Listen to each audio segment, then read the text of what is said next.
most of the cases that we are giving are mainly for any disease that can be recovered.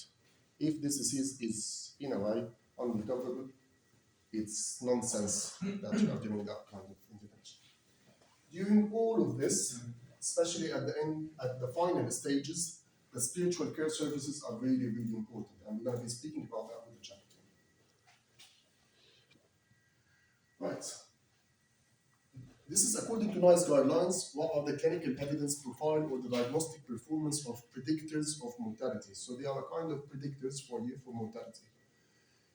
For a physiotherapist, what's really important to observe, death rattle. Death rattle means a kind of severe breathlessness, right? Respiration with mandibular movement, that happens when the patient is really, really struggling with their breathing. That's why there is some compensation from the mandibular muscles, because the respiratory muscles are really weak. Peripheral cyanosis, outside on top of central cyanosis. Chain stroke breathing, do you know that one? It's a kind of like slow breathing, then deep breathing, then pause, slow breathing, deep breathing, then pause, and that's it. Quick pulseness of radial artery. If for any reason the radial artery is not pulsated, that means again there is significant reduction in the blood supply.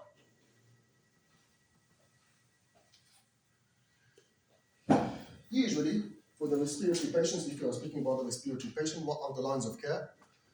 Oxygen therapy, if it's not working, CPAP or NIV, if it's not working, the patient should be intubated. If it's not working, what do you think? This is going to be the last thing. This is the highest escalation point. Escalation is a term which is usually used in the clinical practice, and that means that what is the next level of treatment. We are usually using that for any recoverable disease. But if you believe that this is unrecoverable disease, again, it's nonsense. And this is what we mean by escalation versus palliation. So if you believe that this patient, let's say, is right now is on NIV, and you believe that if this patient is intubated, they're going to be much better. The prognosis is going to be much better. If this is the case, it's absolutely fine to intubate the patient. If not, then it doesn't make any sense. But how do NIV has to fail first, though? Right. NIV is immediately after the oxygen therapy. Let's say, if I'm speaking about someone with type 2 respiratory failure, right? Yeah. It's very much expected that at some point you're going to be administered oxygen, and if it's not working, it will not work, right? For type 2 respiratory failure, then the next option is going to be NIV. Right. For many cases, the NIV is again not working. Then the mechanical ventilation should be the next option. I mean the invasive one. Yeah. Most of the patients are responding, but some of them are not responding. To mechanical ventilation. To mechanical, the invasive mechanical ventilation, because that one is in need for some surgical intervention for the tracheostomy and all of that. Right? So the purpose of the intensive care is, as we mentioned, it is a service for those with potentially recoverable conditions who can benefit from more detailed observation and invasive treatment for the mechanical ventilation that can be provided at either HDU or ward level. If this is not the case, and you believe that all of that will not make any difference for the patient, it's just wasting of time and energy. Right? So ideally, you should be referring that patient for the palliative care. One more thing to consider, that whenever you are thinking about the intensive care, especially about the intubation, that itself would significantly increase the risk of the mortality for that patient, around 22%. However, at some point we need that, if this is like the only option for us. Think about the COPD patients. If they are mechanically ventilated for more than 3 days, this is significantly, again, increasing the risk of death. But if we don't have any other choice, this should be the line of action.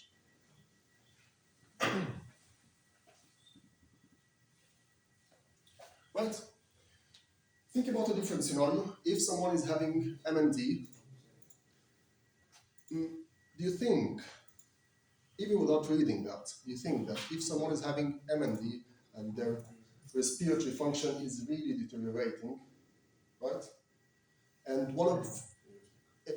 things which would really explain that is the spasticity element, the muscle weakness, all of that sort of things.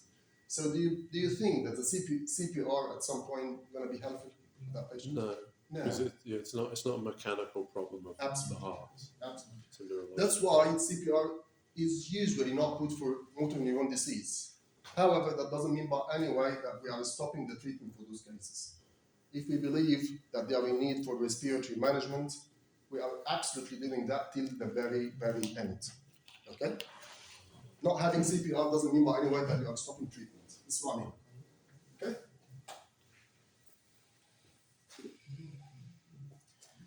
Right.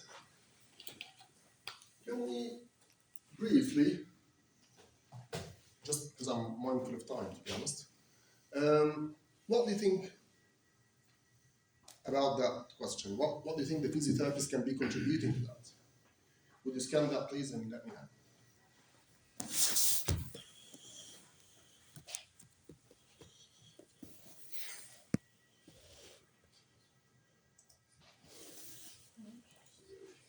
Would you scan it? Not yet.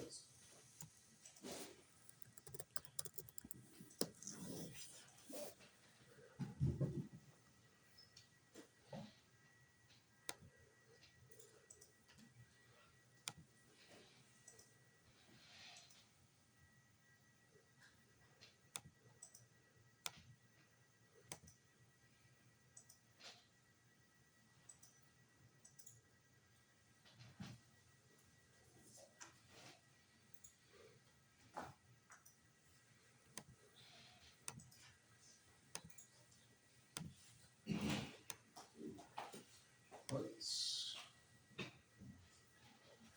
Do you guys scan the QR code? Not yet. Right. Providing comfort by positioning the patient correctly. Yes. Physios can help manage symptoms and comfort, help maintain some independence. Excellent. Making sure that the patient isn't in respiratory distress, they are calm and breathing is as easy as it can be for them. Yeah? Yeah. What else? Conversation with the family. Yeah, absolutely. This is really important, by the way, to be considered. We are, as physios, we have a really good advantage, by the way, because we are dealing with the patient very frequently, especially in the ICU setting. Probably we are visiting that patient like at least 4 times per day. And that would absolutely increasing our ability to have this, or at least to initiate this kind of conversations with the patients. Physios can help to provide pain relief at some point. I would say it's slightly different if we are speaking about end-of-life situation. It's usually not managed by the physios, right? Any other thoughts? Okay, that's good for now. Thank you.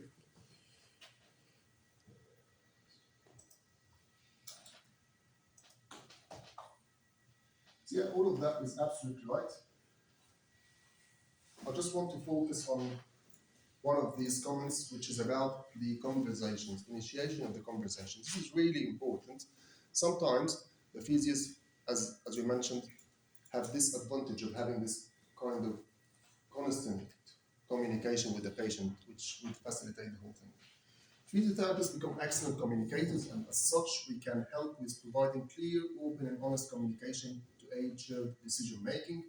Breathlessness management is often overlooked intervention that physiotherapists can provide.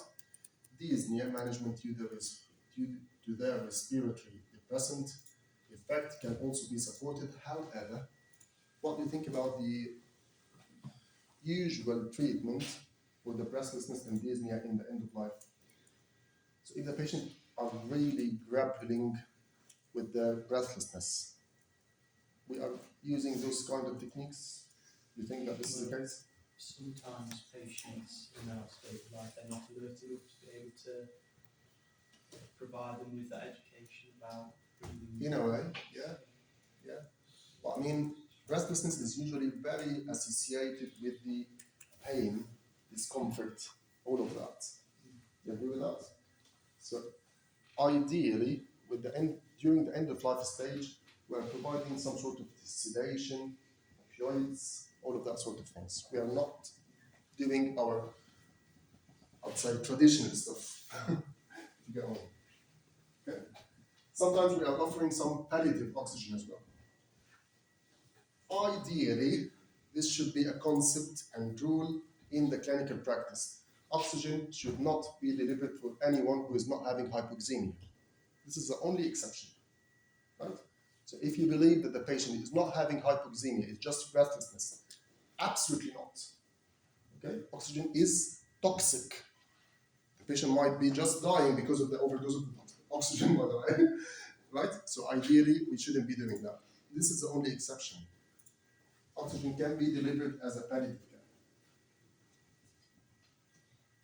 Right, so those are some of the interventions that we are doing in the end-of-life care.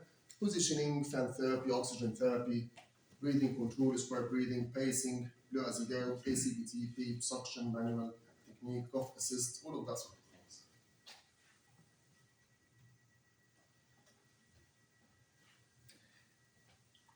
Ideally, as we mentioned, if even the patient is not having DNA CPR, we should be continuing with our treatments.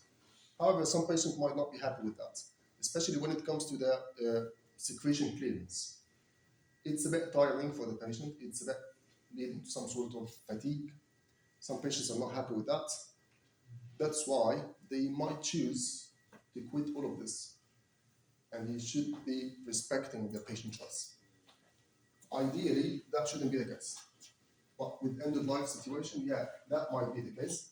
So if the patient is having lots of secretions, for example, we might be giving, and it's very well known thing in the clinical practice with the end-of-life situations, that we are giving the patient some subcutaneous injection about hyoscine hydrobromide. This is just to dry the secretions, so there is no need to take that out. Okay? Again, in the usual clinical care, something like that is not ideal at all.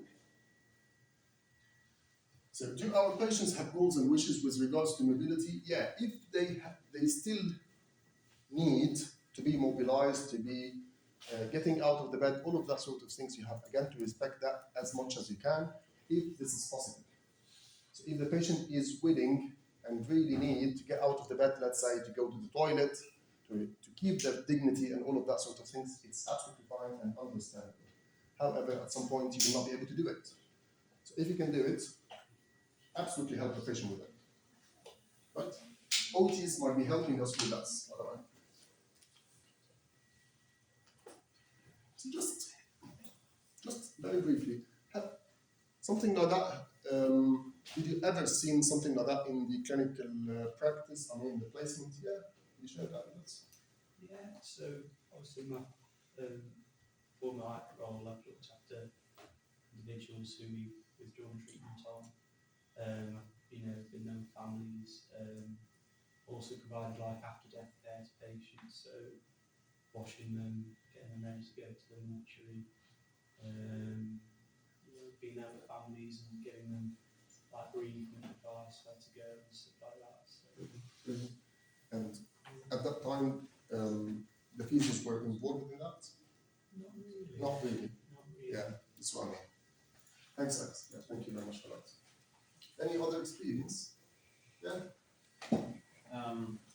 I was on oncology for placement, and I went downstairs to the Macmillan ward, which is kind of like the end of life palliative, I can't even say it, the end of life ward, and it's just about keeping them comfortable, really.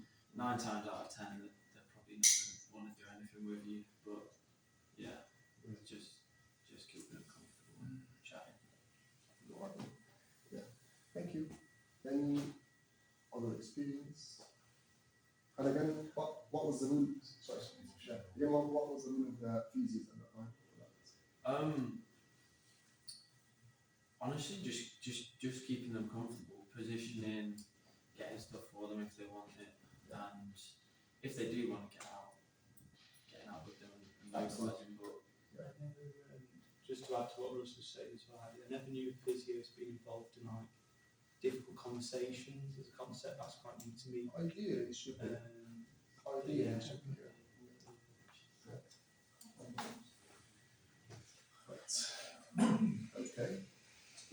focus on the COPD being, I would say, most of the patients that we see, especially in the end of life as physios, are in a way COPD patients. So COPD is not the first leading cause of death in the world. However, it's really very devastating disease and lead to lots of death in the UK. It right now accounts for 5.3% of the total number of UK deaths in general, which is really, really high. 26% of the all deaths from lung disease. So it's the highest percentage among the lung disease as well. So you're going to be surprised, by the way, that it has higher prevalence and higher death or mortality rates in comparison with lung cancer, for example. And this is, in a way, surprising. Most of the palliative care previously was dedicated for the cancer. Right now, we are more understanding of the end-of-life requirements for most of the patients, especially with the COPD. That's why it was actioned since 2008 for those patients. Right. Yeah. Physiotherapists are heavily involved with the management of patients living with COPD, and we can sometimes be the stop that the patient talked to first about the concern and worries. This is what we just mentioned, just to initiate the conversations with those patients. How clinically do we know that COPD patients, this tool is just used for the COPD, however, it can be used in a way for lots of the lung disease. So how clinically can you decide, or at least predict, that this patient is having high mortality risk? This tool is called BOAT. It's giving the score from 7 to 10. 4 elements there. So BOAT is a kind of mnemonic for body weight, obstruction, dyspnea, and exercise tolerance. Right? So every single one of them is given like a score from 0 to 3. And you get all of that together, and if the score is really high, which is approaching 10, that means that the patient is having really high mortality risk. And that's it. Right? I think there is no way about that. Okay. So technically, what's happening in the clinical care? So a difficult time for patients during the end of life and their families. It's very, very complex. It's better to address the issues before the withdrawal of the treatment. So I think if you read the pre-read, you're going to be understanding that before what we should be doing before the withdrawal of the NIV. What ideally should be done before the withdrawal of the NIV. Let's start with the patient. What should be given for the patient? Sedation. Sedation should be given for the patient, right? What about the family, the carers, the clinicians? Package of care should be there. Package of care should be put in place before the actual withdrawal of the NIV.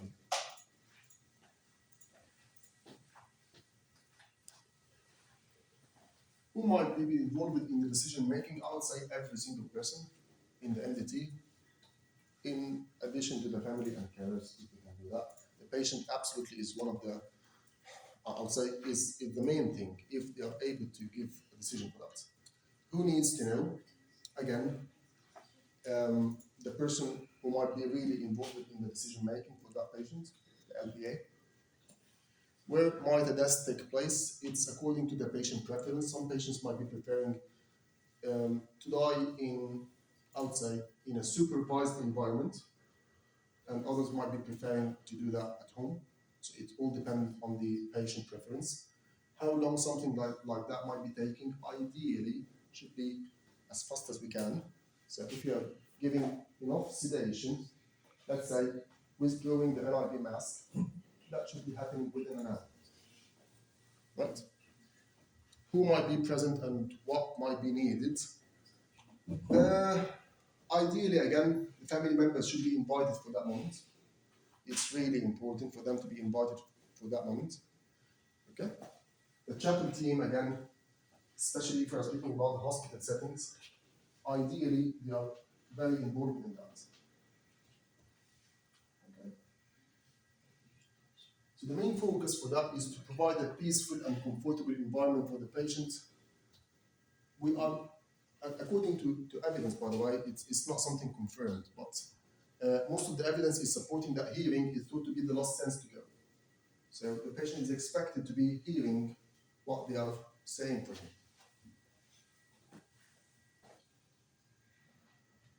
After this, you may instantly feel grief as a family member, or maybe delayed, or as a clinician, by the way, it's very understandable. It's not unusual to feel disconnected from the people and your environment. It can be difficult to explain how you feel. It's important to be supported as a healthcare professional during this really hard time, because we understand we are humans, and you might be really connected to your patients, and something like that might be leading to lots of grief at some point.